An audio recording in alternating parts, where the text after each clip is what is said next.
मी दिल्लीतील एका मोठ्या रुग्णालयाच्या प्रसूती कक्षात सफाई कामगार म्हणून काम करायचे, पण तेथील कचरा वेचून मी लाखो रुपये कमवत आहे हे कोणालाही माहिती नव्हते. पण तुम्हाला आश्चर्य वाटेल हे जाणून की प्रसूती दरम्यान डॉक्टर आणि परिचारिका कोणती गोष्ट कचऱ्यात फेकतात, एक अशी वस्तू जिला जग सोन्याच्या किमतीत विकत घ्यायला तयार असत. माझे नाव नेहा आहे.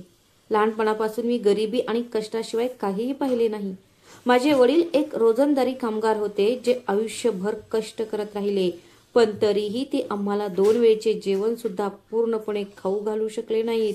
मी त्यांची एकुलती एक मुलगी होती आणि मला 2 भाऊ होते. जेव्हा वडिलांची तब्येत बिघडू लागली तेव्हा घरातील चूल ही थंड पडली, त्यांचा खोकला वाढला, त्यांचे शरीर कमकुवत झाले आणि एके दिवशी त्यांनी कामावर जाणे बंद केले. मग माझ्या आईने धाडस एकवटलं आणि त्याच रुग्णालयात साफसफाईचे काम करायला सुरुवात केली, जिथे आज मी नोकरी करत आहे. ते एक सामान्य काम होतं, पण माझ्या आईच्या तुटपुंज्या पगारामुळे आमच्या ढासळत्या घराचा कसा तरी उदरनिर्वाह होऊ लागला. आयुष्यातील अडचणी तिथेच थांबल्या नाहीत. आजाराशी झुंजल्यानंतर एके दिवशी माझे वडील वारले. त्यामुळे माझी आई पूर्णपणे एकटी पडली. तिने माझे लग्न एका दूरच्या नातेवाईकाच्या मुलाशी म्हणजे संजयशी लावले, कारण आमचे लग्न आमच्या वडिलांनी लहानपणीच ठरवले होते. पण माझ्या आईला हे माहीत नव्हते की संजय ड्रगचा व्यसनी झाला आहे आणि तो जबाबदारीपासून दूर पळणारा आणि नेहमीच दारू पिणारा माणूस बनला होता. लग्नानंतर जेव्हा हे सत्य समोर आले तेव्हा माझ्या पायाखालची जमीनच सरकली. आई स्वतःही एका आजाराने ग्रस्त होती. तिला मधुमेह होता आणि तिची तब्येत पण बऱ्याचदा बिघडत असे. मला 2 मुले होती, एक मुलगा आणि एक मुलगी. संजय काहीही करत नव्हता, त्यामुळे घर चालवण्याचा सर्व भार माझ्यावर पडला होता. एके दिवशी जेव्हा माझ्या आईची साखरेची पातळी कमी झाली तेव्हा तिला खूप त्रास होऊ लागला आणि ते पाहून मला खूप वाईट वाटले. म्हणून मी तिचा हात हातात घेतला आणि म्हणाले, आई प्लीज, तू आता आराम कर. मी तुझ्या जागी कामाला जाईन. माझ्या आईच्या डोळ्यात अश्रू आले. ती म्हणाली, मुली, मी तुला काहीही देऊ शकले नाही. मी तुला शिक्षणही देऊ शकले नाही. मी फक्त तुला गरिबी दिली. आता तू पण तेच काम करशील जे मी नेहमी करत आली. मग मी तिचा हात हातात घेत म्हणाली, आई, कोणतेही काम मोठे किंवा लहान नसते आणि मला ते संजय सोबत करावेच लागेल. मला कुटुंबाचा आदरही राखायचा आहे ना. नशिबाने मला तिथेही आणले होते, जिथे कधी माझी आई उभी होती. मीही आता त्याच पोशाखात त्याच रुग्णालयात काम करायला सुरुवात केली होती.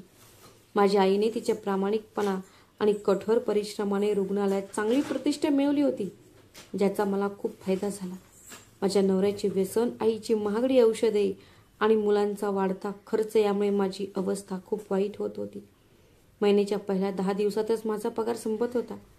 माझी बहुतेक कामे प्रसूती कक्षात असायची. फरशी झाडणे, घाण साफ करणे, औषधी फवारणी आणि रसायने स्वच्छ करण्याची जबाबदारी माझी होती. रक्त, औषध आणि रसायनांचा एकत्रित वास दररोज माझ्या नाकपुड्यांमध्ये भरत असे. आता तर मला माझ्या स्वतःच्या शरीरातूनही तोच वास येऊ लागला होता. प्रसूती कक्ष एक विचित्र जागा होती. कधी बाळाचा पहिल्या रडण्याचा आवाज यायचा, तर कधी बाळाच्या आईची किंकाळी. एकीकडे आनंदाचे वातावरण असायचे, तर दुसरीकडे कोणाच्या तरी आशा धुळीस मिळायच्या. अभिनंदन दीदी, तुम्हाला मुलगा झाला आहे. मी अनेकदा ही आनंदाची बातमी सांगण्यासाठी रुग्णाच्या कुटुंबाकडे धावत जायचे. तुमचे खूप खूप आभार वहिनी, ते हसत हसत म्हणायचे आणि कोणीतरी माझ्या तळहातावर 500 रुपयांची नोट ठेवायचे. ते माझ्यासाठी एका खजिन्यासारखे होते. मी नेहमीच सर्वात आधी चांगली बातमी पोहोचवत असे, जेणेकरून थोडे एक्स्ट्रा पैसे मिळतील. पण तेही माझ्यासाठी समुद्रातल्या एका थेंबासारखे होते. घरी परतताच मुलं मागण्याचा एक ढीक करायची. आई, शेजारच्या अमितने आज नवीन बूट आणले आहेत. माझे बूट फाटले आहेत. आई, शाळेतील सर्व मुले ज्यूस पितात, मलाही ते हवे आहे. त्यांचे ते शब्द माझ्या हृदयात बाणासारखे टोचत असे. माझी सर्व कमाई माझ्या आईच्या औषधांवर आणि संजयच्या व्यसनावर जात होती. त्यामुळे मुलांच्या इच्छा पूर्ण राहत होत्या. रात्री मी छताकडे पाहत विचार करायची की मी माझे आयुष्यही असेच रुग्णालय स्वच्छ करण्यात आणि पैसे कमवण्यात जाईल का? गरिबीचा हा अंधार कधी संपेल का? पण एक दिवशी नशिबाने असं वळण घेतले की मला जमिनीवरून आकाशातच पोहोचवले. मला कुठे माहीत होते की ज्या कचऱ्याला मी रोज उचलत होते त्यातच माझे नशीब लपले होते. ते रहस्य जे मला काही क्षणात श्रीमंत बनवणार होते, पण आयुष्यभर मला त्याची किंमत मोजावी लागणार होती. त्या दिवशी एक चमकदार काळी कार माझ्या घरासमोर येऊन थांबली. रस्त्यावरील सर्व मुले खेळणी थांबवून त्या काळ्या कारकडे पाहू लागली. इतकी मोठी आणि स्वच्छ कार यापूर्वी कधीही आमच्या रस्त्यावर आली नव्हती. मीही गोंधळून दाराशी उभा राहिले होते. माझ्या घरासमोर एक कार काय करते? काय झालं असेल? त्यातून एक कोट घातलेला स्वच्छ माणूस बाहेर आला. रस्त्याच्या धुळीतही त्याचे पॉलिश केलेले बूट चमकत होते. त्याने माझ्या घराकडे पाहिले आणि नंतर माझ्याकडे पाहिले. तू नेहा आहेस का? त्याचा आवाज खोल आणि जड होता.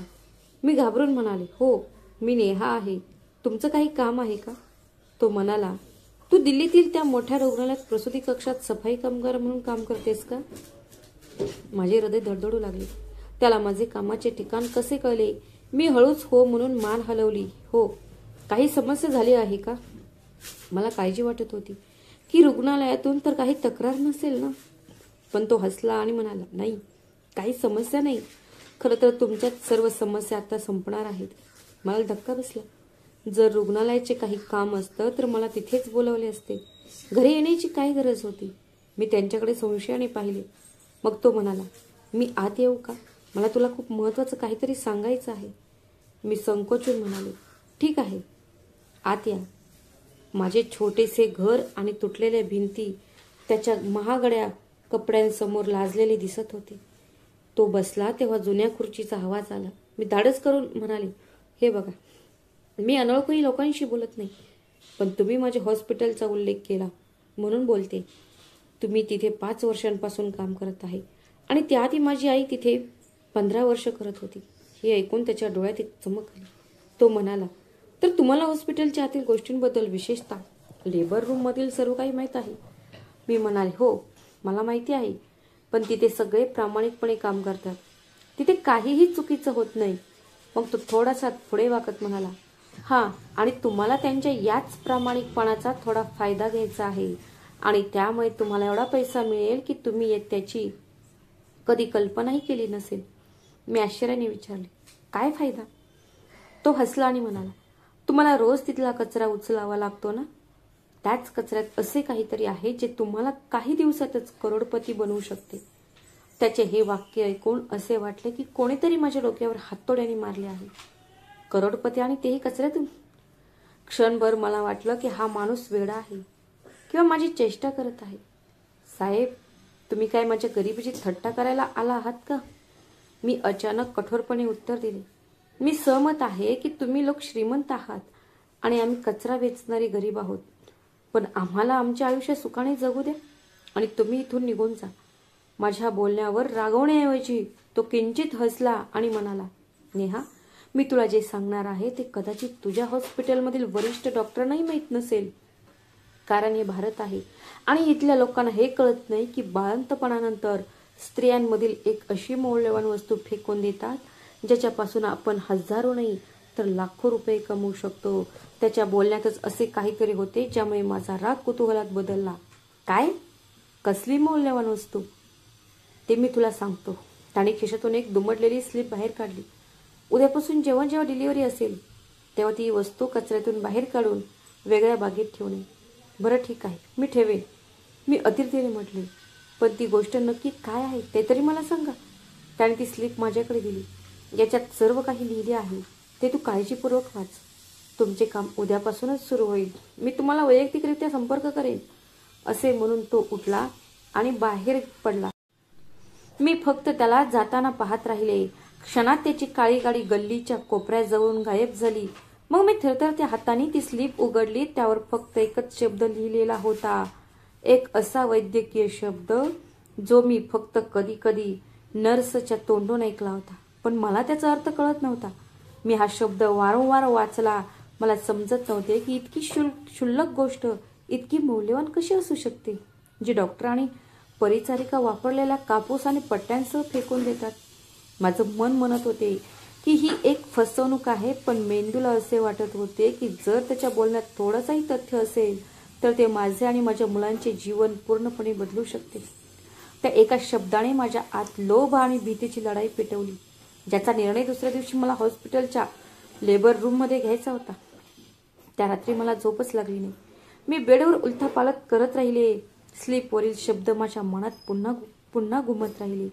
तो अनोळखी व्यक्ती, त्याचे आत्मविश्वासू डोळे आणि करोडपती होण्याबद्दलची संपूर्ण गोष्ट मला स्वप्नासारखी वाटत होती.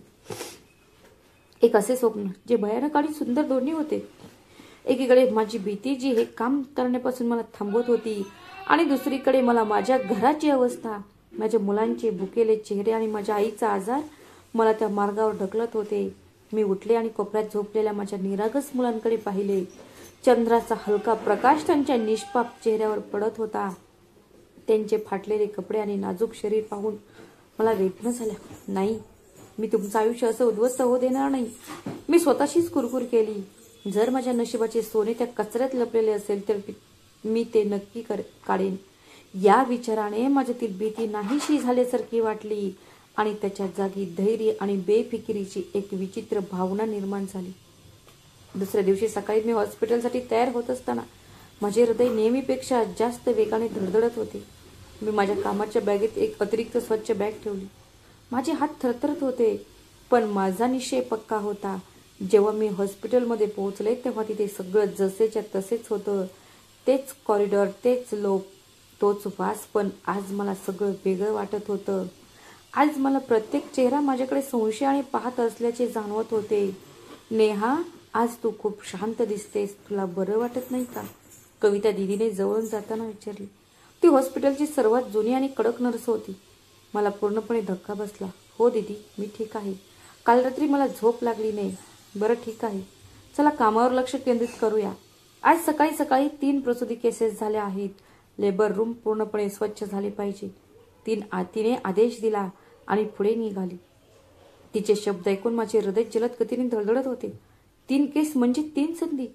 मी पटकन माझा झाडू आणि पुसणे उचलले आणि प्रसूती कक्षाकडे निघाली. मी साफसफाई करत होते, पण माझे लक्ष खोलीतून येणाऱ्या आवाजांवर केंद्रित होते. मी काचेच्या दारातून आत डोकावण्याचा प्रयत्न करत होते.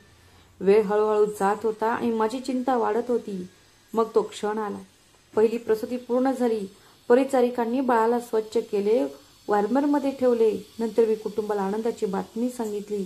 अभिनंदन भाऊ, मुलगी झाली आहे. तो माणूस त्याच्या मुलीकडे चालत गेला. नंतर त्यांनी आनंदाने 500 रुपयांची नोट मला दिली. पण आज माझी नजर त्या नोटेवर नव्हती, तर त्या कचऱ्याच्या डब्याकडे होती, ज्यात नर्सने रक्ताने माखलेल्या आणि कापसाने माखलेल्या मौल्यवान वस्तू फेकल्या होत्या. डॉक्टर आणि नर्स खोलीतून बाहेर पडताच मी घाईघाईने आत शिरले. साफसफाईचे नाटक करत मी दार थोडेसे बंद केले आणि पटकन त्या कचऱ्याच्या डब्याकडे गेली. माझे हात थरथर कापत होते. कपड्यावर घाम आला होता. मी माझ्या आयुष्यात कधीही चोरी केली नव्हती आणि त्यावेळी हे काम मला जगातील सर्वात कठीण काम वाटले होते. मी धाडेस एकवटले आणि कचऱ्याच्या डब्यात हात घातला. रक्त आणि इतर घाण पाहून मला मळमळ होऊ लागली. पण त्या अनोळखी व्यक्तीचे शब्द माझ्या कानात घुमत होते. हे तुम्हाला काही वेळातच करोडपती बनवेल. मी त्याच्या वर्णनाशी जुळणारी वस्तू उचलली आणि पटकन माझ्या लपवून आणलेल्या बॅगेत ठेवली. मग अचानक दार उघडले आणि एक ज्युनियर नर्स आत आली. अरे नेहा, तू अजून हे साफ केले नाहीस का?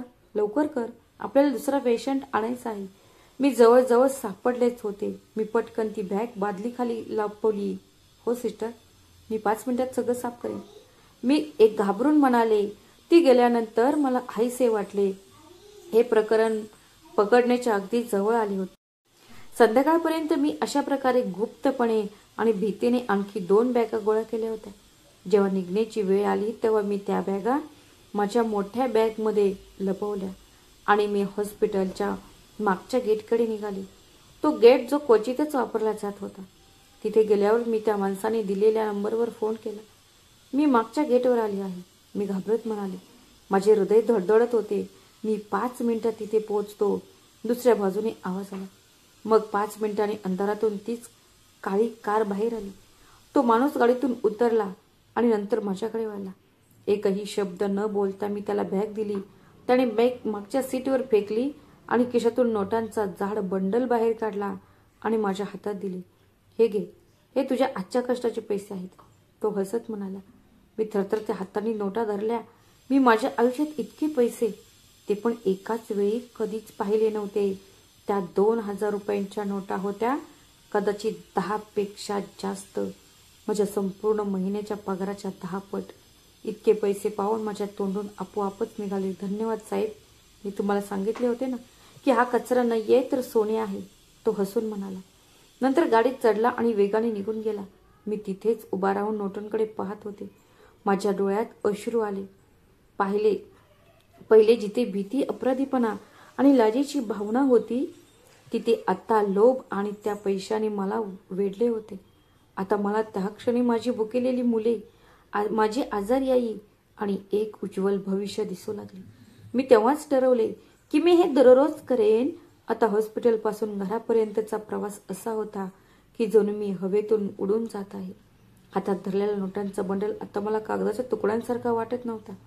त्यात माझ्या आशा होत्या, त्यात माझ्या मुलांची स्वप्ने होती आणि माझ्या आईच्या आरोग्याची हमी देखील होती. भीती आणि अपराधीपणा हे सर्व आता मागे राहिले होते. त्यांची जागा आता एक विचित्र मादक आनंदाने घेतली होती. आयुष्यात पहिल्यांदाच मला वाटले की मी असहाय्य नाहीये, मी शक्तिशाली आहे. घरी जाण्यापूर्वी मी थेट मेडिकल स्टोअरमध्ये गेले, जिथे मी नेहमी माझ्या आईची औषधे उधार घेत असे. भाऊ, माझ्या आईचे साखरेचे आणि रक्तदाबाचे औषध द्या. त्या दुकानदाराने माझ्याकडे वर खाली पाहिले. थोडक्यात म्हणाला, आधी मागील 2000 रुपये द्या, मग तुम्हाला औषध मिळेल. मग मी रागवण्याऐवजी शांतपणे माझ्या बॅगेतून 2000 रुपये काढले आणि त्याच्या काउंटरवर ठेवले. हे घ्या तुमचे 2000 रुपये आणि आता माझी 2 महिन्यांची औषधे पॅक करा. दुकानदाराचे डोळे विस्फारले. त्याचा आवाज लगेच बदलला. अरे दीदी, लगेच देतो, प्लीज तुम्ही बसा. आज मी पहिल्यांदाच पैशाची ताकद अनुभवली होती आणि त्याचा खरा अर्थ समजला होता. तिथून मी फळे आणि भाजीपाला दुकानात गेले. माझ्या मुलांना नेहमीच आवडणारी सर्व फळे मी खरेदी केली. मग मी किराणा दुकानातून 1 महिन्याचा किराणा सामान खरेदी केले. शेवटी मी मुलांचे कपडे घेण्यासाठी कपड्याच्या दुकानात गेले आणि त्यांना नवीन कपडे आणि चमकदार बूट विकत घेतले. घरी आल्यावर माझ्याकडे बॅग भरलेल्या होत्या. ते पाहून मुले खूप आनंदी झाली. आई, हे बघ. माझ्या मुलाने एका बॅगमधून एक नवीन शर्ट बाहेर काढला आणि आनंदाने ओरडला. माझ्या मुलीने तर नवीन बूट तिच्या छातीशी घट्ट पकडले. त्यांच्या चेहऱ्यावरील खरा आनंद पाहून त्यावेळी मला वाटले की मी कोणताही गुन्हा केला नाही, तर सर्वात उदात्त कृत्य केले आहे. आईने माझा हात धरला आणि एका कोपऱ्यात नेले. तिचा चेहरा आनंदाने आणि काळजीने भरून गेला होता. नेहा, हे सर्व कुठून आले? तू कोणाकडून पैसे तरी उधार घेतले नाहीत ना? हे बघ, आपण गरीब नक्की आहोत, पण उधारीवर जगू शकत नाही. मी तिच्या या प्रश्नासाठी तयार होते. नाही आई, हॉस्पिटलने मला बोनस दिला आहे. ते म्हणाले की हे तू आणि तुझी आई वर्षानुवर्ष करत असलेल्या प्रामाणिक कामाचे बक्षीस आहे. मी आईला पूर्ण साफसुथरं खोटं बोलले. आईला माझ्या बोलण्यावर पूर्ण विश्वास तर नाही बसला, पण ती गप्प बसली. देव तुला आशीर्वाद देऊ, ती माझ्या डोक्यावर हात फिरवत म्हणाली. दरम्यान माझा नवरा संजय, जो कोपऱ्यात झोपला होता, तो आवाज ऐकून जागा झाला. नवीन वस्तू आणि कपडे पाहून त्याचे डोळे लोभाने चमकले. अरे वा, बहुतेक मोठा माल हाती लागला आहे वाटतं. शाब्बास. आता मला माझ्या खर्चासाठी काही पैसे दे. माझे मित्र माझी वाट पाहत आहेत. आधी मी त्याच्या बोलण्याला घाबरून त्याला पैसे देत होते, पण आज माझ्या हाती नवीन नेहा होती. तुला पैसे मिळणार नाही, मी थंडपणे म्हणाली.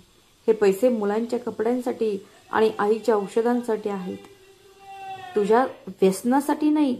हे ऐकून तो रागाने माझ्यावर हल्ला करण्यासाठी धावला. तुझी हिंमत कशी झाली मला उलट उत्तर देण्याची?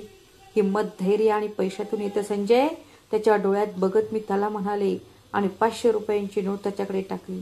हे घे आणि पूर्ण दिवस मला तुझा चेहरा दाखवू नकोस. तो क्षणभर माझ्याकडे पाहत राहिला, मग ती नोट उचलून बडबडत घराबाहेर पडला.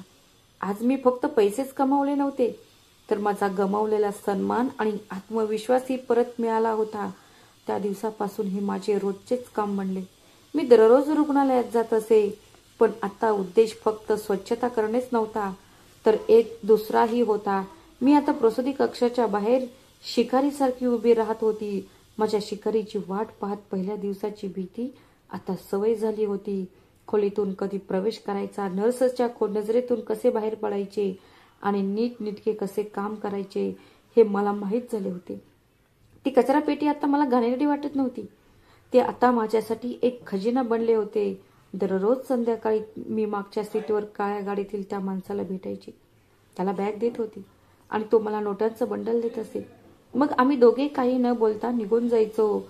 काही आठवड्यातच माझे घर पूर्णपणे बदलले होते. परिस्थितीही बदलली होती. तुटलेल्या खाटांची जागा नवीन बेडने घेतली होती. आता स्वयंपाकघरात आवश्यक असलेल्या सर्व गोष्टींचा साठा होता. मुले चांगली खाऊ लागली आणि चांगले कपडे घालू लागली. आईची तब्येत ही सुधारत होती. पण हे बदल फक्त माझ्या घरापुरते मर्यादित नव्हते. आजूबाजूच्या लोकांनाही ते बदल लक्षात येऊ लागले होते. "वा नेहा, आज तू खूप तेजस्वी दिसत आहेस," एक शेजारी म्हणाले. "असं वाटतंय की तुला यश आलं आहे." मी फक्त हसले आणि म्हणाली, "ही देवाची कृपा आहे." मला माहित होतं की सर्वांच्या नजरा माझ्यावर होत्या. मला त्यांचे कुजबुजणे, माझ्या आईचं काळजीत असलेले डोळे, सर्व काही जाणवत होते. पण संपत्तीचा अभिमान माझ्या डोक्यात गेला होता. पैसा ही एक विचित्र गोष्ट आहे. जेव्हा तो नसतो तेव्हा तो प्रतिष्ठा आणि आत्मा दोन्ही चिरडतो. पण जेव्हा तो असतो तेव्हा तो माणसाचा नाश करतो. तो माणसाला त्याची खरी जागा विसरायला भाग पाडते. माझ्या बाबतीतही असेच काहीसे घडत होते. मी आता पूर्वीसारखी लाजाळू नेहा राहिली नव्हती, जे हात जोडून सर्वांना नमस्कार करायचे. आता माझ्या चालण्यात एक आत्मविश्वास होता. माझ्या आवाजातही एक भारीपण आलं होतं. मी आता माझी झोपडी सोडली आणि शेजारच्या गल्लीच्या कोपऱ्यात एक लहान पण पक्के घर भाड्याने घेतले. घरात एक रेफ्रिजरेटर, एक टीव्ही आणि मला आवश्यक असलेले सर्व काही होते. माझी मुले आता रस्त्यावरील इतर मुलांप्रमाणे छान कपडे घालू लागली. आता त्यांच्या हातात महागडी खेळणी असायची. मी हॉस्पिटल सोडले नव्हते कारण ते माझे खरे धन होते. पण आता मी तिथे झाडू आणि पोचा मारणाऱ्या नेहा मावशीपासून नेहाजी झाले होते. मी अनेकदा परिचारिका आणि इतर कर्मचाऱ्यांसाठी जेवण आणि पेयाची व्यवस्था करायची.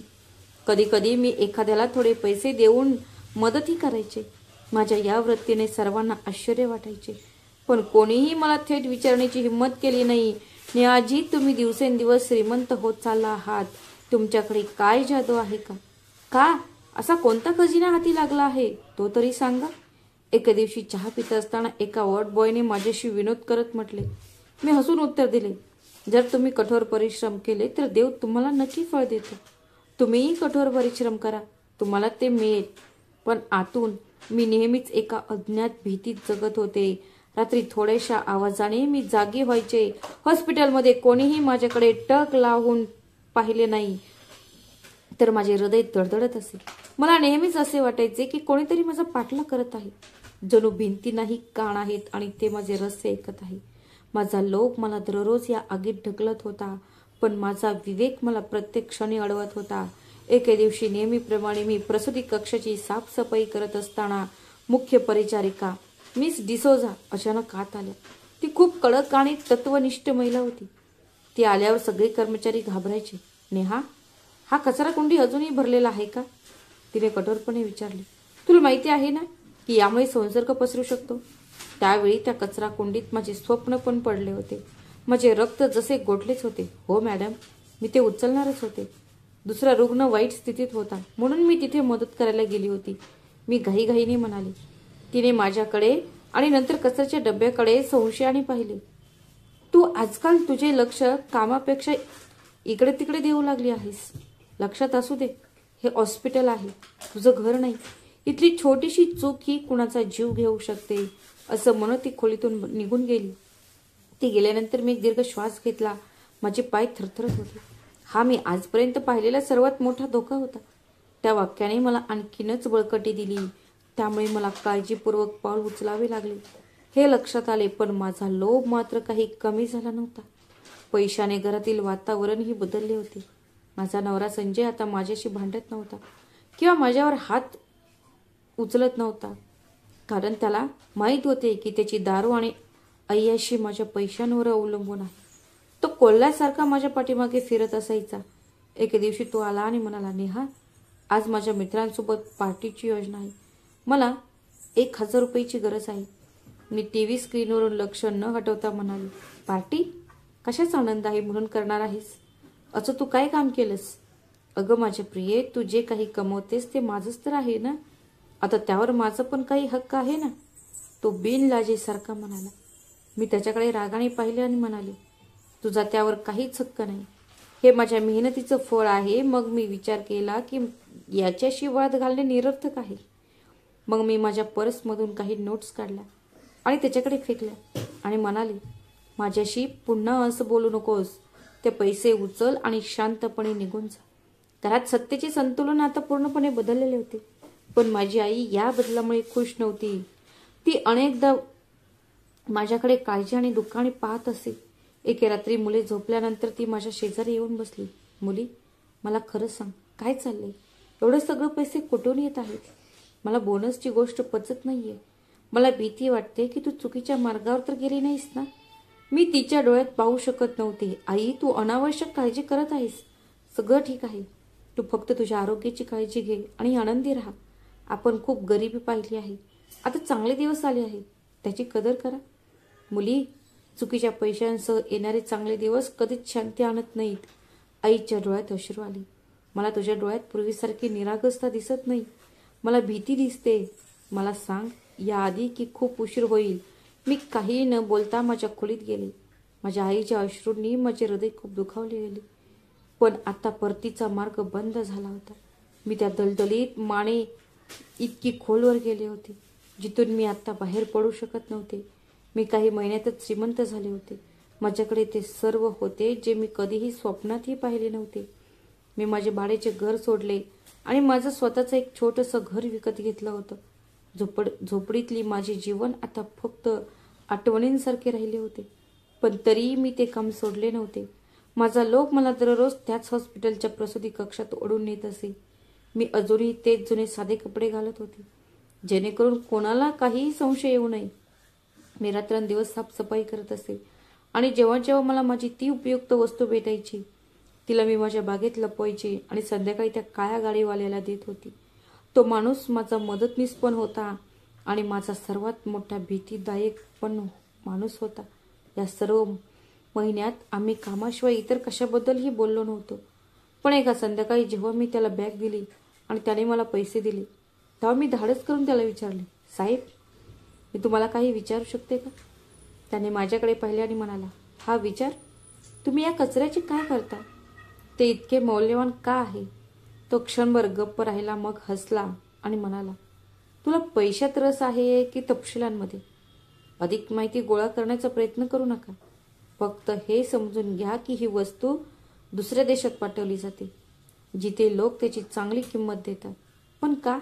मी पुन्हा विचारले. तो म्हणाला, नेहाजी, एका व्यक्तीचा कचरा हा दुसऱ्या व्यक्तीचा खजिना असतो. असे म्हणत त्याने खिडकीची काच वर केली आणि गाडी चालू करून निघून गेला.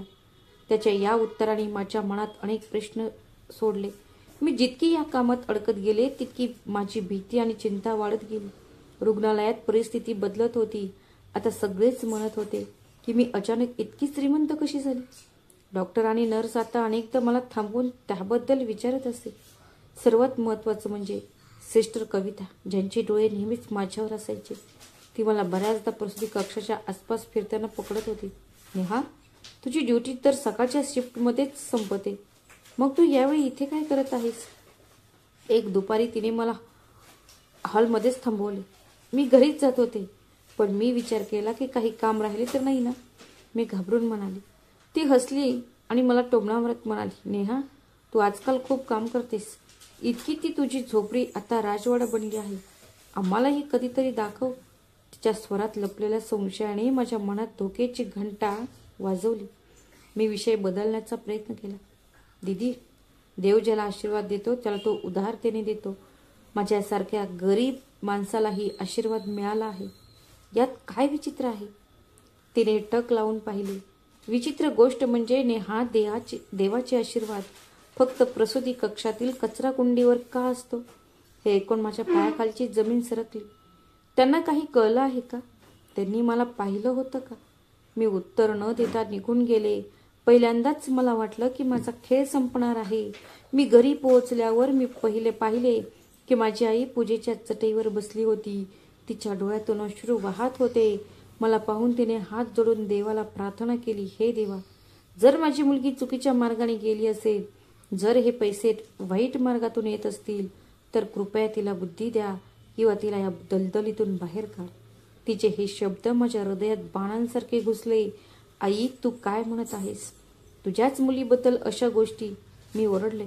ती उभी राहिली. तिच्या डोळ्यात प्रेमाऐवजी राग होता. हो नेहा, कारण मला चोर आणि पाप करणाऱ्यांची आई व्हायचे नाही. खरं सांग, हे पैसे कुठून येतात? नाहीतर उद्या मी स्वतः हॉस्पिटलमध्ये जाऊन सर्वांना विचारेन. तिचे बोलणे ऐकून मी तुटून पडले. मी तिच्या पाया पडले आणि रडले. आई, मला माफ कर. मी असह्य होते. मुलांना उपाशी पाहू शकत नव्हते. औषधाशिवाय तुला त्रास होत आहे हे पाहून मला सहन होत नव्हते. नेहा, माझी आई कठोरपणे म्हणाली, मजबुरी माणसाला पाप करायला लावत नाही, लोक त्यांना ते करायला लावतो. तिने मला दूर ढकलले. तू आमची प्रतिष्ठा खराब केली आहेस. त्या रात्री मला झोपच आली नाही. आईचे शब्द, कविता दिदीची संशयास्पद नजर आणि त्या अनोळखी व्यक्तीचे शब्द माझ्या मनात घर करून राहिले. मला असे वाटले की माझा श्वास थांबत आहे. दुसऱ्या दिवशी जड अंतकरणाने मी रुग्णालयात पोहोचले. मी ठरवलं होतं की मी हे शेवटचं करेन. मग मी त्याला भेटेन आणि त्याला स्पष्ट सांगेन की हे मी आता पुन्हा करणार नाही. आता माझ्याकडे काही छोटासा व्यवसाय सुरू करण्यासाठी पुरेसे पैसे होते. मी माझी लॉक केलेली लॉकर उघडली. लॉकर उघडताच माझ्या गणवेशातून एक दुमडलेली स्लिप पडली. माझे हृदय धडधडत राहिले. थरथरत्या हातांनी मी ते उघडले. त्यावर लिहिले होते, मला माहीत आहे तुम्ही कचऱ्यातून काय काढत आहात. क्षणभर माझा श्वास थांबला. माझ्या पायाखालची जमीनच सरकली. हे कोणी लिहिले असेल? कोणाला माझे रहस्य माहीत झाले असेल? माझे डोके जोरात चालू होते. ती मुख्य परिचारिका श्रीमती डिसोजा, ही माझ्यावर हेवा करणारी एखादी सफाई कामगार की सिस्टर कविता?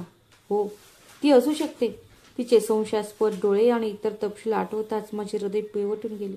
मी ती चिठ्ठी मुठीत घट्ट पकडली, माझ्या खिशात टाकली आणि जणू काहीच घडले नाही असे वागण्याचा प्रयत्न केला. पण आतून माझं संपूर्ण शरीर थरथरत होतं. मी माझा गणवेश घातला आणि कामाला लागले. पण माझं लक्ष दुसरीकडेच होतं. माझे डोळे सिस्टर कवितेला शोधत राहिले. ती नर्सिंग स्टेशनवर इतर परिचारिकांसोबत हसत होती. तिचा चेहरा पूर्णपणे सामान्य होता. ती माझी कल्पना होती की कोणीतरी माझ्यावर विनोद करत होते. आज मी प्रसूती कक्षात जाण्याचे धाडस केले नव्हते. ती दुसऱ्या वॉर्डमध्ये साफसफाई करू लागली. पण मला नेहमीच असं वाटायचं की कोणीतरी माझ्या मागे उभा आहे. जणू कोणीतरी माझ्याकडे एकटक पाहत आहे. तिथे येणाऱ्या प्रत्येक आवाजाने माझं हृदय धडधडत होतं. आज रुग्णालयाची इमारत मला तुरुंगासारखी वाटत होती. माझी ड्युटी संपताच मी कपडे बदलले आणि निघण्यासाठी घाई केली. मी ठरवले होते की आज मी त्या काळ्या गाडीतील माणसाला भेटणार नाही. हे प्रकरण शांत होईपर्यंत मी काही दिवस विश्रांती घेईन. मी हॉस्पिटलच्या मागच्या कॉरिडॉरमधून चालत चालले होते, जो नेहमीच सुनसान असायचा. मग मागून एक आवाज आला, नेहा. ती बहीण कविताचा आवाज होता. मी मागे वळून पाहिले तर ती तिथेच उभी होती. तिचा चेहरा पूर्णपणे गंभीर होता. थांब नेहा, मला तुझ्याशी बोलायचं आहे. माझे रक्त ओढले गेले. दीदी, माझी ड्युटी संपली आहे. मला घरी जायचं आहे. मुलं एकटीच आहेत. मी एक कारण सांगितलं. ती म्हणाली, तुझी ड्युटी तर संपली असेल, पण तुझं ते महत्त्वाचं काम अजून बाकीच असेल ना? तिचा स्वर थंड आणि कडक होता. आता मला समजले. आता माझी सुटका नाही. मी तिथे शांतपणे डोके खाली करून उभा राहिले. ती म्हणाली, काल मी तुला हॉस्पिटलच्या मागे त्या काळ्या कारजवळ पाहिले होते. तो कोण आहे, जो समोरच्या दारातून येत नाही? माझ्या डोळ्यात अश्रू आले. मी भिंतीला टेकून बसली आणि रडत रडत म्हणाली, दीदी प्लीज, कोणालाही सांगू नकोस. मी उद्ध्वस्त होईल. माझी मुले अनाथ होतील. ती माझ्या शेजारी येऊन बसली. आता कठोरपणाऐवजी तिचा स्वर कुतूहलाने भरलेला होता. मी कोणालाही सांगणार नाही. जर तू मला खरं सांगशील तर. त्या पिशव्यांमध्ये काय आहे ज्याला तू त्या एवढ्या सावधगिरीने वाहून नेते? तू अचानक इतकी श्रीमंत कशी झालीस? मी उचकीच्या आवाजाने बोलले, दीदी, जेव्हा तुम्ही एखाद्या महिलेला जन्म देता तेव्हा प्रसूतीनंतर बाहेर येणारा पडदा, प्लेसेंटा कचऱ्यात फेकून देता. ते मी चोरून विकते. हे ऐकून कविता दिदीचा चेहरा तिरस्काराने आणि आश्चर्याने भरून गेला. तू वेडी झाली आहेस का नेहा? तो फक्त एक घाणेरडा निरुपयोगी भाग आहे. तो कोण विकत घेईल? मी हळू आवाजात म्हणाले, मला माहीत नाही दीदी, पण त्या माणसाने ते खूप मौल्यवान असल्याचे सांगितले आहे. पण का? तू त्याचे काय करतो? तिने रागाने विचारले. मी थरथर कापत म्हटले, त्याने मला सांगितले की मोठ्या कंपन्या पडद्यापासून क्रीम आणि इंजेक्शन बनवतात. श्रीमंत स्त्रिया त्यांच्या सुरकुत्या कमी करण्यासाठी आणि तरुण दिसण्यासाठी याचा वापर करतात. त्या प्लेसेंटचा वापर त्या अँटी एजिंग क्रीममध्ये केला जातो. कविता दिदीचा चेहरा आता शांत होता. तिच्या डोळ्यात आश्चर्य, तिरस्कार आणि धक्का सर्व मिसळलेले होते. ती एक असे सत्य ऐकत होती ज्याची तिने कधीच कल्पना केली नव्हती. ती दररोज कचरा समजून फेकून देणारी वस्तू प्रत्यक्षात लाखो रुपयांचे सोने होते. ते एका महिलेच्या शरीरातून आले होते आणि दुसऱ्या महिलेच्या चेहऱ्याचे सौंदर्य वाढवण्यासाठी वापरले जात होते. रहस्य उलगडले. कविता दिदीच्या डोळ्यात संशय आणि आश्चर्याची लाट प्रत्येक क्षणी बदलत होती. मी तिच्या पायाशी बसून माझ्या नशिबाचा निर्णय होण्याची वाट पाहत होते. ते आता व्यवस्थापनाला बोलावे, नंतर पोलीस येतील आणि मग मी सगळं गमावून बसेन. हा विचार माझ्या मनात घुवत राहिला. पण तिची शांतता वाढतच राहिली. ती माझ्याकडे नाही तर समोरच्या भिंतींकडे पाहत होती. जणू काही तिचं मन खोल विचारात हरवले आहे. म्हणजे तू म्हणतेस की हे सगळं सुरकुत्या दूर करते? शेवटी तिने शांतता मोडली. तिच्या आवाजात राग नव्हता, फक्त एक विचित्र कमकुवत रडगाणे होते. आणि असं वाटत होतं की ती हा विचार करत आहे की यातून लाखो रुपये मिळतात. मी रडत शांतपणे डोके हलवत राहिली. हो कविता दिदी, मी तुला सर्व काही खरं सांगितलं आहे. आता तू मला जी काही शिक्षा देशील ते मी स्वीकारेन. फक्त माझ्या मुलांची काळजी घे. असं वाटत होते की तिने माझ्या विनंतीकडे लक्ष दिले नाही. तिचे लक्ष दुसरीकडे कुठेतरी होतं. तो माणूस प्रत्येक बॅगेसाठी किती पैसे देतो आणि तू दररोज किती पैसे गोळा करतेस? तिचे प्रश्न मला धक्कादायक वाटत होते. शिक्षेऐवजी इतके प्रश्न का? भीतीने ग्रासून मी त्याला सर्व काही सांगू लागले. कविता दिदी, तो प्रत्येक बॅगेसाठी 20,000 ते 25,000 रुपये देतो. ज्या दिवशी मोठ्या संख्येने केसेस असतात त्या दिवशी ते लाखांपर्यंत पोहोचू शकते. काय? कधी कधी एका दिवसात लाखांपर्यंत? हे विधान तिच्या तोंडून कुजबुजल्यासारखे बाहेर पडले. अचानक मला तिच्या चेहऱ्यावर तोच लोभ दिसला जो मी काही महिन्यांपूर्वी स्वतःमध्ये पाहिला होता. तिची नजर तिच्या हातांकडे वळली. हातातील रेषा आणि लहान सुरकुत्यांवर रेंगाळत राहिली. तिच्या मनातही तोच संघर्ष सुरू असल्याचे मला जाणवले, जे माझ्या मनात कधी काळी सुरू होते. ती तिच्या पद्धतीने एक कडक पण प्रामाणिक नर्स होती, पण कदाचित तिच्या गरजा तिच्या पद्धतींपेक्षा जास्त होत्या. कदाचित तिची अपूर्ण स्वप्ने होती जी तिच्या कमी पगारात पूर्ण होऊ शकत नव्हती. एक लांब शांत राहिल्यानंतर तिने एक दीर्घ श्वास घेतला आणि माझ्याकडे पाहिले. तिच्या डोळ्यात दया किंवा राग नव्हता, फक्त एक थंड व्यवसायासारखी चमक होती. उठ नेहा, तुझे अश्रू पुस, तुला काही शिक्षा होणार नाही, ती असे म्हणाली जणू काही तिने निकालच जाहीर केला. मी आश्चर्याने तिच्याकडे पाहिले. काय? तुला काय म्हणायचं आहे दीदी? मी विचारले. याचा अर्थ असा की उद्यापासून तू हे एकटे करणार नाहीस? हे विधान माझ्यासाठी मागील उलगडीलपेक्षाही धक्कादायक होते. मला समजले नाही दीदी. कविता दिदी उभी राहिली आणि माझा हात धरला. आता रडणे थांबव. कामाची वेळ झाली आहे. तू खूप मूर्खपणा केला आहेस. तू कोणत्याही क्षणी पकडली जाऊ शकत होतीस, पण आत्ता ते होणार नाही. तिच्या आवाजात कडकपणा होता आणि ती हे गुप्तपणे सांगत होती. जशी केस संपेल तशी ती बॅग कचऱ्याच्या टोपलीत जाणार नाही. मी स्वतः ती उचलून मेडिकल स्टोअर रूमच्या एका कोपऱ्यात ठेवेन, जिथे कोणीही जात नाही. तिथे ती सुरक्षित राहील. तुला सतत लेबर रूमच्या बाहेर उभी राहण्याची गरज नाही. सुट्टीच्या वेळी तू ती बॅग उचलून बाहेर जाऊन त्या माणसाला देऊ शकते. समजले? तिच्या कठोर शब्दांनी मी थबकले. ज्या बाईकडून मला मृत्यूदंड मिळेल अशी आशा होती, तीच बाई आता मला धीर दिला. तीच बाई जी मला ते चुकीचं काम अधिक सुरक्षितपणे कसे करायचे ते शिकवत होती. आणि तिने जे काही पैसे येतील त्यावर एक अट ही घातली होती. जे काही पैसे येतील त्यातील 30% माझे असतील. हळूहळू मला संपूर्ण खेळ समजू लागला. ती दया नव्हती, ती भागीदारीची ऑफर होती. त्यांनी माझ्या असह्यतेचा आणि भीतीचा फायदा स्वतःच्या प्रगतीसाठी घेतला होता. पण कविता दिदी, हा तर गुन्हा आहे. मी पटकन बोलून गेली. ती हसली. एक कटू हास्य करू लागली. जेव्हा तू स्वतः लाखो कमवत होती तेव्हा तो गुन्हा नव्हता नेहा. हॉस्पिटलचे कर्मचारी या मौल्यवान वस्तू जाळतात. जर ते एखाद्याच्या उपयोगी पडत असतील आणि आपल्याला काही पैसे देत असतील तर त्यात चूक काय? आपण कोणाचेही हक्क हिरावून घेत नाही आहोत. आपण फक्त आपला वाटा घेत आहोत.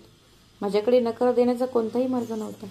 जर मी असं केलं असतं तर तिने एका मिनिटात व्यवस्थापनाला सगळं सांगितलं असतं. मी आता एका शिकारीपासून वाचून दुसऱ्या अधिक धोकादायक शिकारीकडे आश्रय घेतला होता. ठीक आहे कविता दीदी, मी हळू आवाजात म्हणाली. मी सहमत आहे. तिने माझ्या खांद्यावर थाप दिली. तू घरी जा आणि काळजी करू नकोस. आपले नवीन काम उद्यापासून सुरू होत आहे. त्या दिवशी जेव्हा मी हॉस्पिटलमधून बाहेर पडले तेव्हा मी एकटीच नव्हते. आता या बेकायदेशीर कृत्यात माझ्यासोबत आणखी एक जण सामील झाला होता. एक सुशिक्षित वरिष्ठ परिचारिका. आमची अपवित्र भागीदारी कुठे घेऊन जाईल याची मला कल्पना नव्हती. पण एक गोष्ट स्पष्ट होती. धोका आणि उत्पन्न दोन्ही दुप्पट झाले होते. सिस्टर कविता यांना रुग्णालय व्यवस्थेची उपलब्धता आणि ज्ञान यामुळे आमचे काम अधिक स्वच्छ आणि कमी जोखीमपूर्ण झाले. कोणती शस्त्रक्रिया कोणत्या वेळेसाठी योग्य आहे हे तिला माहीत होते.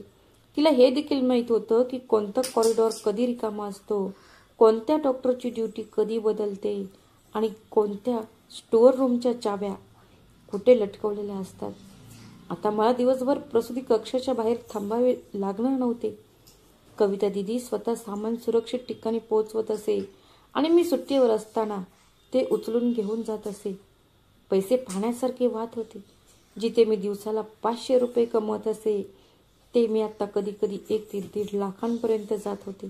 कारण सिस्टर कविता तिच्या प्रभावामुळे इतर ऑपरेटिंग थिएटरमधून मौल्यवान वस्तू बाहेर काढण्याचा मार्ग काढत होती. मी ठरवले की एकूण रकमेपैकी 40% रक्कम आता सिस्टर कविता यांच्याकडे असेल आणि 60% माझी असतील. कारण बाहेरील माणसाशी संपर्क साधण्याची आणि त्यांच्याशी व्यवहार करण्याची जबाबदारी आणि धोका अजूनही माझ्याकडेच होता. संपत्तीने माझे आयुष्य पूर्णपणे बदलून टाकले होते. मी एक छोटी कार खरेदी केली. माझी मुले शहरातील एका चांगल्या शाळेत जाऊ लागली. माझ्या आईच्या उपचारासाठी मी शहरातील सर्वोत्तम डॉक्टरची अपॉइंटमेंट घेतली होती. पण तरी ती माझ्यावर खुश नव्हती. मी दिलेल्या सुविधा तिने वापरल्या पण तिच्या डोळ्यात नेहमीच भीती आणि दुःखाची भावना असायची. तिच्या मनात नेहमीच निराशा आणि भीती असायची.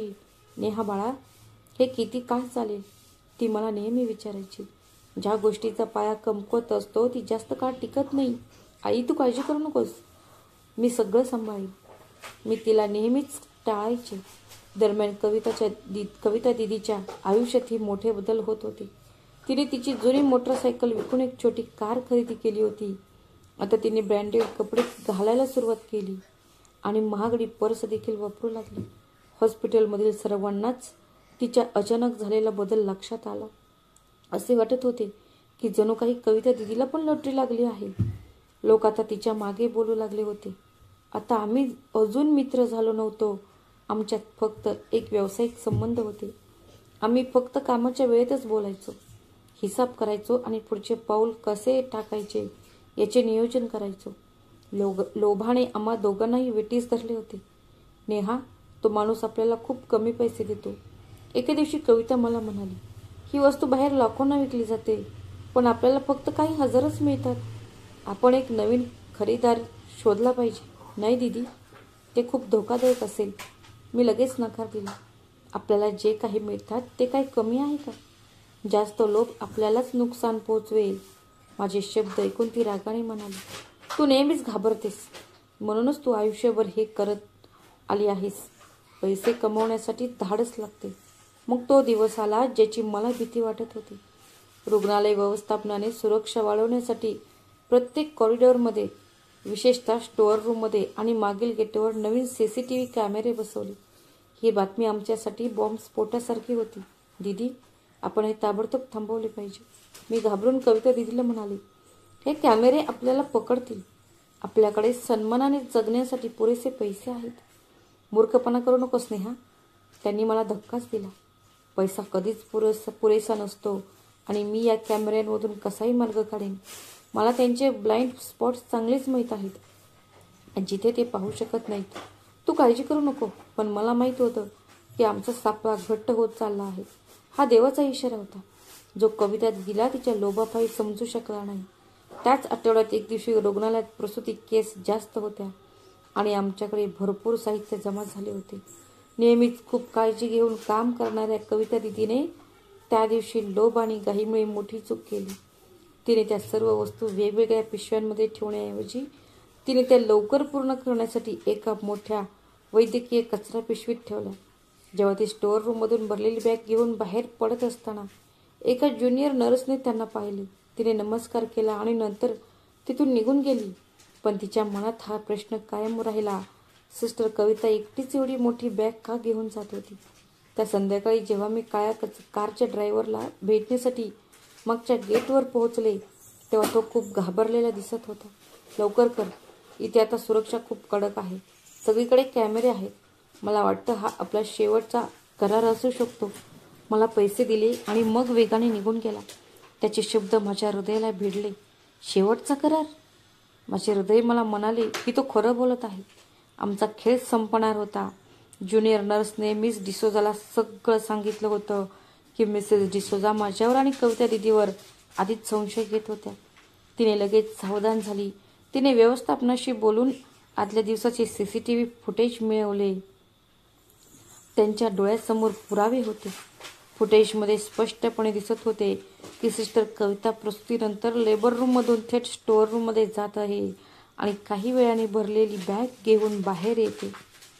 मग काही तासानंतर मी त्याच रूममध्ये जायचे आणि तीच बॅग घेऊन मागच्या गेटने बाहेर पडायचे.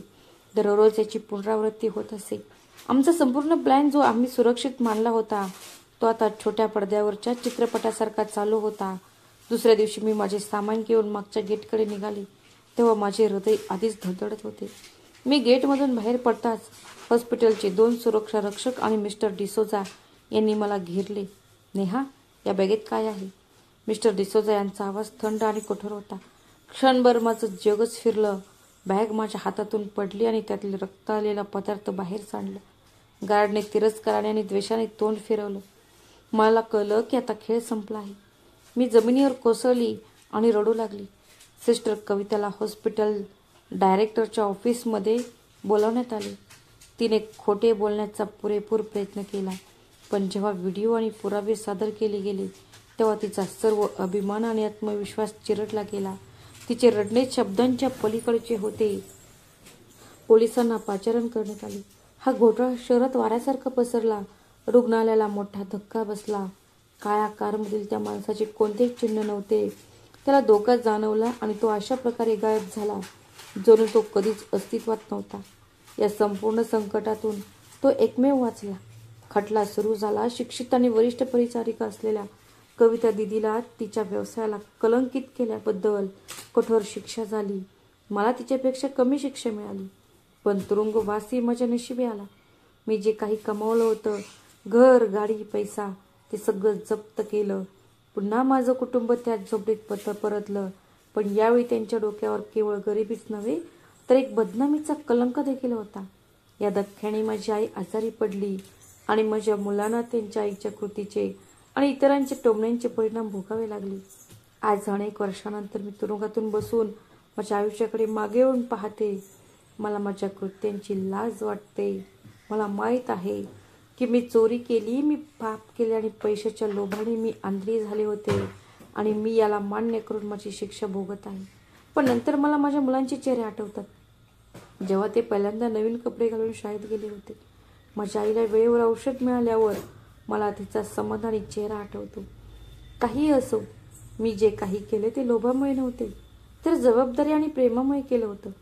माझा एकमेव गुन्हा होता की मी माझ्या मुलांसाठी चांगल्या आयुष्याचे स्वप्न पाहिले आणि मी चुकीचा मार्ग निवडला आणि त्याचे असे भयानक परिणाम झाले. पण जेव्हा मी रात्रीच्या अंधारात बसून माझ्या भुकेल्या मुलांचे चेहरे पाहत होती तेव्हा मला दुसरा कोणताही मार्ग दिसत नव्हता. पण त्याची मला खूप मोठी किंमत मोजावी लागली होती. पण आनंदाचे ते काही क्षण जे मी माझ्या कुटुंबाला दिले होते ते या शिक्षेपेक्षा का कमी होते? मला कदाचित ह्या प्रश्नाचे उत्तर कधीच कळणार नाही. जगातील संपत्ती क्षणिक आहे. अवास्तव संपत्ती तात्पुरती सुखसोयी देऊ शकते, परंतु ती माणसाची शांती आणि प्रतिष्ठा कायमची हिरावून घेते. काहीही असो, आता असे वाटत होते की जणू काही काळ अरुंद तुरुंगाच्या कोठडीच्या थंड भिंतीवर थांबला होता. जाणारा प्रत्येक दिवस तोच दुःख घेऊन येत होता. मी अजूनही माझ्या मुलांच्या भविष्याची आणि आईच्या आरोग्याची काळजी करत आतून तुटत होती.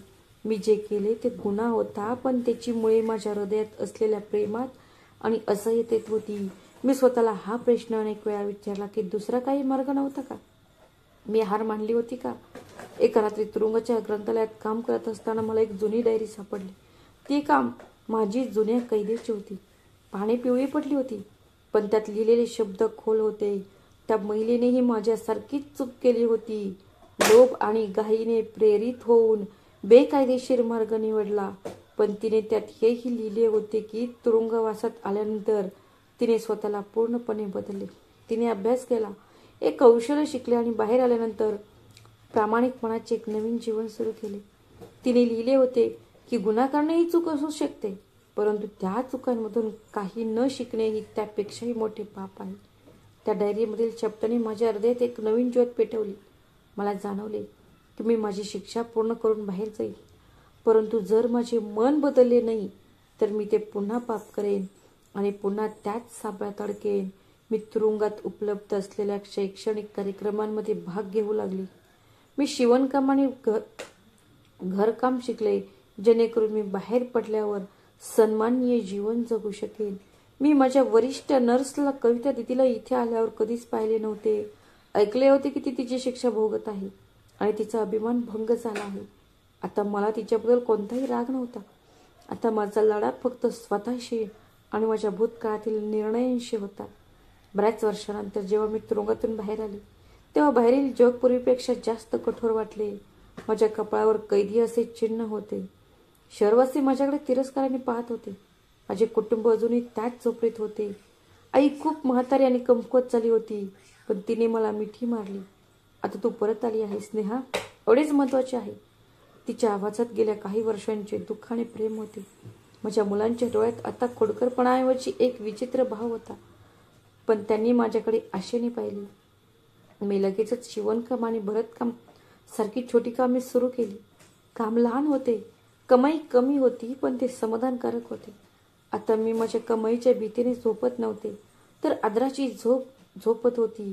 माझ्या मुलांना आता ब्रँडेड कपडे मिळत नव्हते, पण ते आता शाळेत त्यांच्या आईबद्दल अभिमानाने बोलू शकत होते. एके दिवशी माझ्या धाकट्या मुलाने मला विचारले, आई, आपण आता इतके गरीब का आहोत? आपल्याकडे आधी सर्व काही होते. मी त्याला प्रेमाने माझ्या शेजारी बसवले आणि म्हणाले, बाळा, आपल्याकडे आधी जे काही होते त्याचा पाया कमकुवत होता. तो वाळूचा किल्ला होता, जो एकाच फटक्यात कोसळला. आज आपल्याकडे जे काही आहे, जरी ते थोडे असले तरी ते सत्तेच्या पायावर बांधलेले आहे. ते अनेक वादळे सहन करू शकत नाही. अवास्तव संपत्ती डोळ्यांना विस्मयचकित करू शकते, परंतु ती कधीही हृदयाला शांत करू शकत नाही. ते फक्त सुविधा देते, आदर नाही. आणि आदर ही सर्वात मोठी संपत्ती आहे. त्या दिवशी मला वाटले की माझी शिक्षा संपली आहे. मी माझी चूक स्वीकारली आणि त्यातून शिकले की माझ्या कथेचा शेवट नक्कीच दुःखद झाला, पण त्यात एक संदेश होता. प्रत्येक माणसाला त्यांच्या आयुष्यात कधी ना कधी अशा आव्हानांना तोंड द्यावे लागते. आयुष्यात कधी कधी आपल्याला अशा परिस्थितींचा सामना करावा लागतो जिथे मजबुरी आपल्याला चुकीचा मार्ग निवडण्यास भाग पाडते. परंतु खोटे बोलणे, चोरी करणे किंवा बेकायदेशीर कमाई करणे कोणत्याही मजबुरीला उत्तर नाही. बेकायदेशीररित्या मिळवलेली संपत्ती जरी तात्पुरत्या सुखसोयी आणि आनंद देऊ शकतात, परंतु ती माणसाची कायमची शांती, प्रतिष्ठा आणि स्वाभिमान हिरावून घेते. खरे आनंद आणि चिरस्थायी यश केवळ प्रामाणिकपणा, कठोर परिश्रम आणि सत्यतेच्या मार्गावरच मिळू शकते. चुकीच्या मार्गाने मिळणारे यश नेहमीच तात्पुरते असते आणि त्याचे परिणाम अनेकदा विनाशकारी असतात. जीवनातील सर्वात मोठी संपत्ती म्हणजे तुमचे चांगले चारित्र्य आणि आदर, ज्याच्यापुढे जगातील सर्व संपत्ती कमी आहे. हाच माझ्या कथेचा शेवट आहे. मित्रांनो, ही कथा काल्पनिक आहे. याचा कोणत्याही व्यक्तीशी, ठिकाणाशी किंवा वास्तविक घटनेचा काहीही संबंध नाही. याचा उद्देश फक्त ज्यात मनोरंजन, शिक्षण आणि सस्पेन्स असणारी कविता सादर करण्याचा आहे.